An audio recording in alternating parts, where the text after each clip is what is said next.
தேமுதிக நிறுவன தலைவர் விஜயகாந்த் கடந்த 2023 டிசம்பர் 28 உயிரிழந்தார். அவரது உடல் சென்னை கோயம்பேட்டில் உள்ள தேமுதிக கட்சி அலுவலகத்தில் அடக்கம் செய்யப்பட்டது. கடந்த ஓராண்டாக கேப்டன் ஆலயம் என அந்த இடத்திற்கு பெயர் வைத்து தினமும் பூஜையும் செய்து வந்தனர்.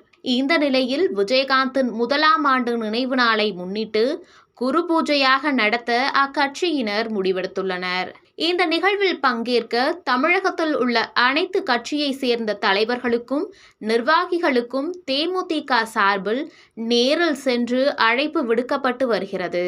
அந்த வகையில் இன்று தமிழக வெற்றிக் கழக தலைவர் விஜயை தேமுதிக துணை செயலாளர் சுதீஷ் மற்றும் விஜய பிரபாகரன் ஆகியோர் நேரில் சந்தித்து நிகழ்ச்சியில் பங்கேற்க அழைப்பு விடுத்துள்ளனர். விஜயை சுதீஷ் மற்றும் விஜய பிரபாகரன் சந்தித்தது தொடர்பான புகைப்படங்கள் சமூக வலைதளங்களில் வைரலாகி வருகிறது.